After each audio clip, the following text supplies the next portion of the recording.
읽겠습니다. 보라, 내가 너희를 보냄이 양을 이리 가운데 보냄과 같도다. 그러므로 너희는 뱀과 같이 지혜롭고 비둘기같이 순결하라.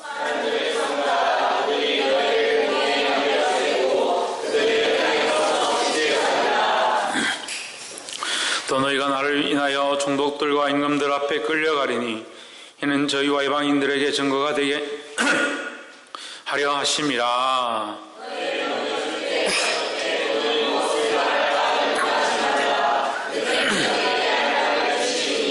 말하는 이는 너희가 아니라 너희 속에서 말씀하시는 자 곧 너희 아버지의 성령이시니라.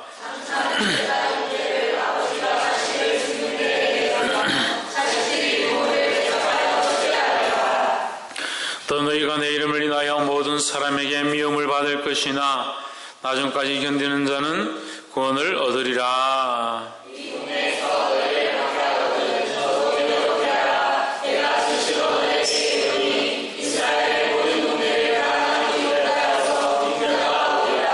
제자가 그 선생보다 또는 종이 그 상전보다 높지 못하나니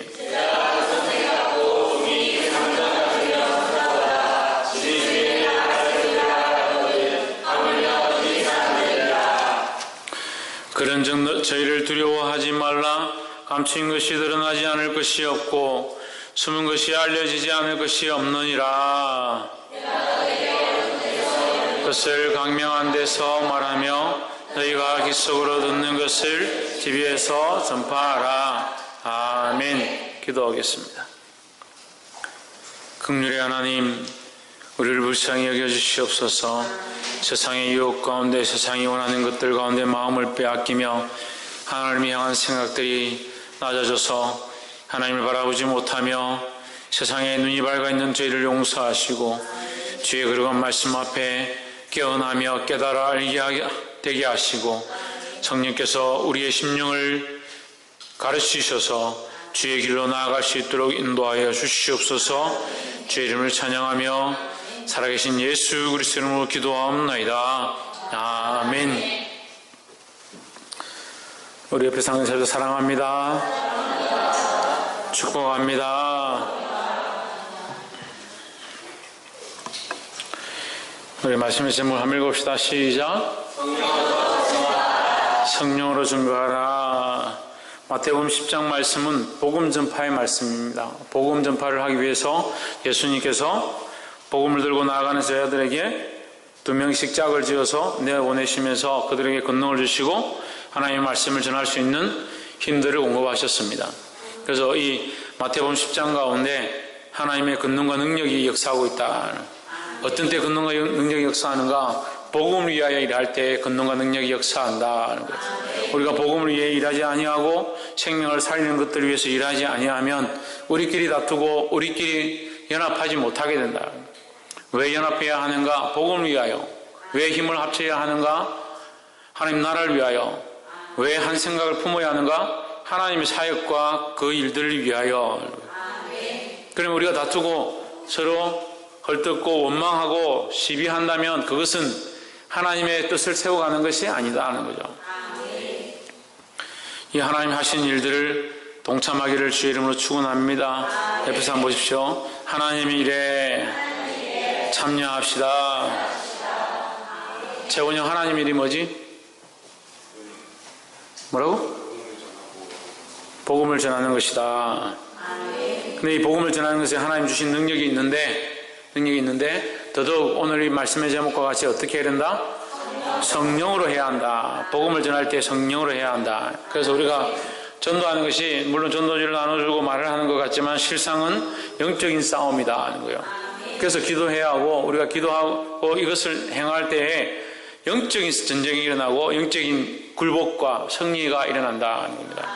그래서 우리는 그리스도의 이름으로 이 복음을 전함으로 성령께서 이기게 하시는 능력을 보게 되기를 주의 이름으로 축복합니다.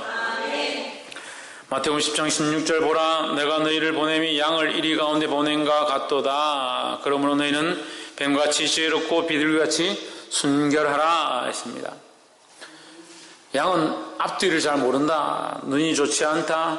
방향을 알지 못하고 어리석다. 그래서 이리 가운데 보내면 어떻게 됩니까? 먹이가 된다는 거죠. 그래서 자기가 똑똑한 줄 알고 자기가 지혜로운 줄 알면 이리의 먹이가 된다는 거예요. 아이고 목사님 우리가 멀쩡하게 살았는데 무슨 이리의 먹이가 됩니까? 이리의 먹이가 돼서 누구의 앞잡이 노릇을 하냐? 이리의 앞잡이 노릇을 하는 겁니다.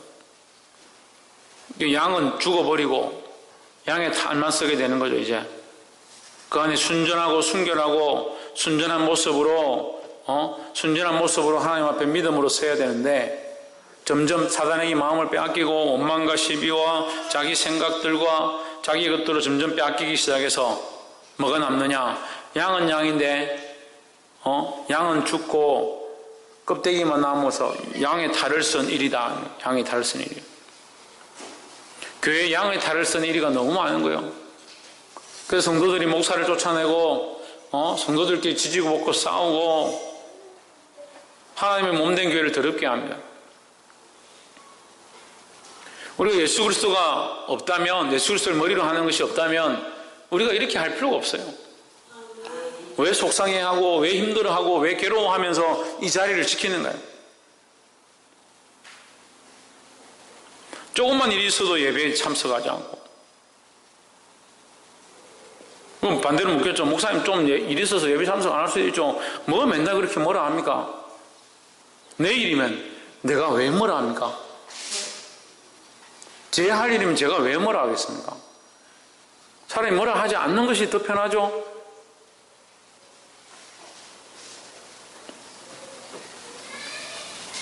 야단치지 않는 것이 오히려 더 사이도 좋고 분위기도 좋고 그렇잖아요. 홍준은 저렇게 예배 시간에 실실 쪼개거나 말거나 가만히 있으면 그냥 안 뭐라 하면 그만이죠. 그럼 계속 분위기 좋겠죠.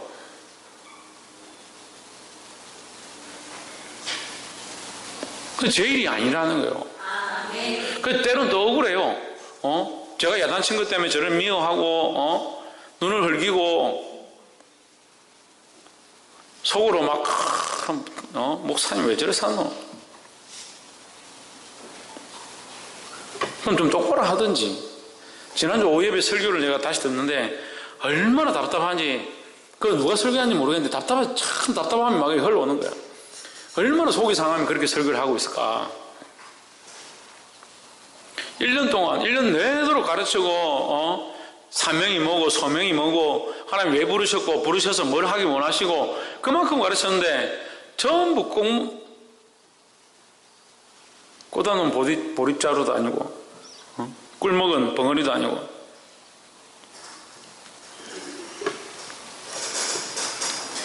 주님 우리를 부르셨습니다. 그걸 뭐라고 한다고요? 소명이다. 부르심을 받은 자들은 반드시 뭐한다?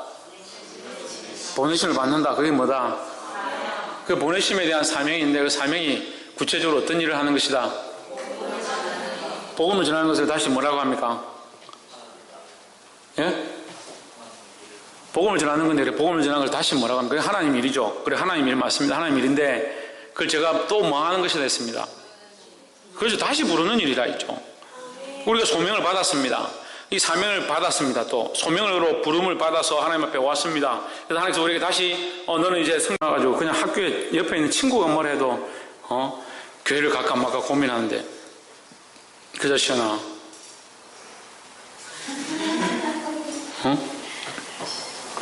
학교 친구가 오늘 놀러 가자 이러면 교회 갈까 말까 고민하고 고민이 이만큼 차가지고 어떻게 할까 두려워하는데 어떻게 복음을 위해서 죽기까지 싸우겠냐.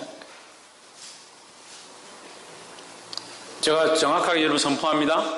사람을 한 영혼을 살리려고 한다면 한 생명을 살리려고 한다면 죽을 각오로 하십시오. 그렇지 않으면 한 사람 살리기 힘들어요. 목사님 우리만 살았으면 됐죠. 뭐 이것도 감지덕지합니다. 그렇게 생각하니까 복음이 안 전해지죠.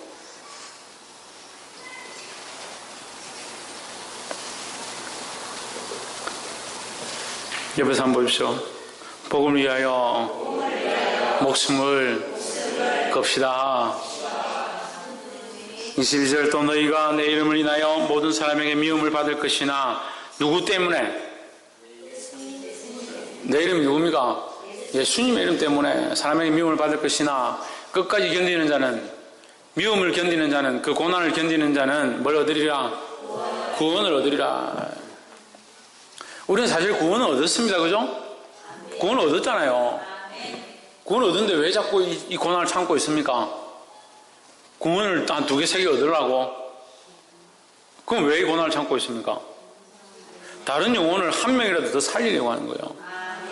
그래서 구원을 얻으리라 이 의미 속에는 복수적인 의미가 있습니다. 나만 구원을 얻으리라 아니라 나는 이미 구원을 얻었고 끝까지 견디는 자는 견디고 있으니까 이 사람은 이미 구원을 얻은 거죠. 견디는 자는 다른 영혼을 구원하리라 하는 거죠. 그러니까 복수적인 의미다. 구원을 이미 얻었고 또한 구원을 얻게 되리라 이 말이죠. 이 구원은 나에 대한 구원이 아니라 다른 생명에 대한 구원이다 하는 겁니다. 옆에 사람 보시고 끝까지 견딥시다. 23절 이 동네에서 너희를 핍박하거든 저 동네로 피하라. 내가 진실로 너희에게 이르노니 이스라엘의 모든 동네를 다 다니지 못하여서 인자가 오리라. 이것은 주님이 알아서 하실 거고 인자가 알아서 하실 것이고 우리가 신경 쓸 부분은 아닌 것 같아요. 24절 제자가 그 선생보다 또는 종이 그 상전보다 높지 못하나니 제자가 그 선생 같고 종이 그 상전 같으며 조카도다. 집주인을 바알세불이라 하였거든 하물며 그 집 사람들이랴. 이게 좀 어려운데요. 쉽게 말하면 우리가 복음을 전하러 갔습니다. 그 어떤 마을에 복음을 전하러 갔습니다. 그러면 우리는 복음을 들고 갔지만 이것은 무슨 싸움입니까? 영적인 싸움이죠. 그럼 영적인 싸움에 우리는 누구를 등지고 누구를 힘입어 싸우는 겁니까? 예수 그리스도를 힘입어 싸우는 거죠. 그럼 상대방은 누구겠습니까? 사단 마귀죠. 사단 마귀예요. 그리고 그 사람들은 모르고 그 사람들은 이해할 수 없지만 그곳에 역사하고 있는 영적인 싸움들 가운데 우리가 복음을 전하러 들어가는 거예요. 그러니까 힘든 거죠. 우리가 이 교회를 세웠을 때 정말 힘들었습니다. 이 땅 가운데 이 복음을 전하면서 얼마나 힘든지 교회를 세우는 것조차도 힘들었다는. 그런데 우리가 이것이 우리에 대한 싸움이면 싸울 필요가 없죠. 뭐하러 이렇게 힘들게 싸우냐. 돈 벌려고 싸우나. 논 팔아가지고 밥 팔아가지고 돼지 만들려고 그래가지고 돈 뻥튀기가 팔아먹으려고 하나. 그렇지 않습니다.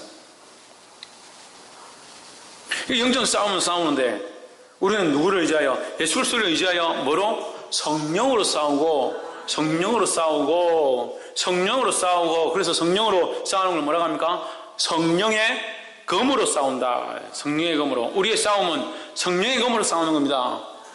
그래서 성령을 모르시는 분들은 성령을 자꾸 사모하고 성령의 이끌림을 받으려고 노력해야 되는 거예요. 나는 성령을 잘 모르겠다.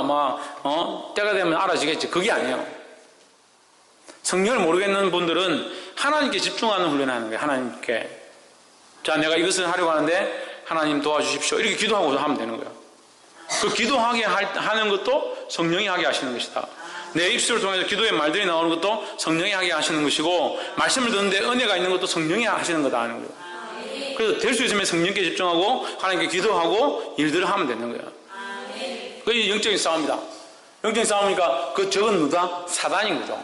그래서 바알세불, 바알 중에 대장 누구냐? 사단이라는 거죠. 우리가 그 마을에 들어가서 복음을 전할 때 그 집주인이 누구냐? 사단이다.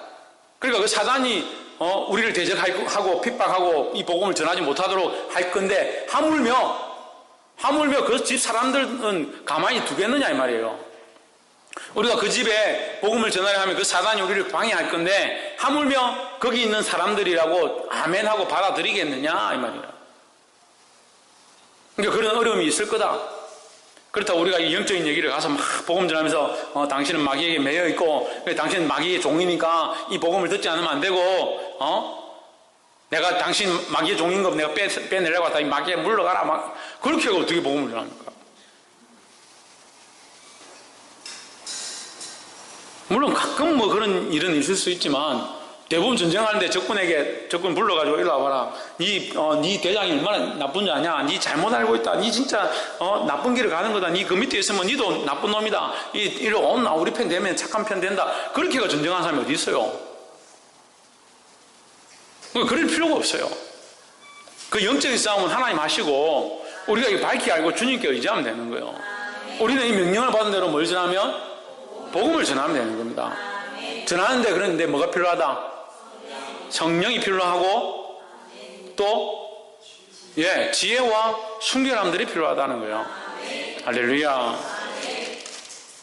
26절 그런즉 저희를 두려워하지 말라. 왜 그들을 두려워할 필요가 없습니까? 그들이 우리를 잡으려 하고 옮겨놓으려 하고 감옥에 끌고 가려고 하고 죽이려고 하더라도 두려워하지 말아야 된다. 왜? 우리의 싸움이 혈과 육에 속한 것이 아니기 때문에 그런 육체의 고난이 있다 하더라도 육체의 문제로 인해서 두려워할 필요가 없다는 거죠. 감추인 것이 드러나지 않을 것이 없고 숨은 것이 알려지지 않을 것이 없느니라. 반드시 이 영적 싸움 가운데서 하나님께서 드러나게 하시고 마지막 때에 이것을 이기게 하실 것이다 라는 거죠. 27절 내가 너에게 어두운 데서 이르는 것을 광명한 데서 말하며 너희가 기석으로 듣는 것을 집에서 전파하리라.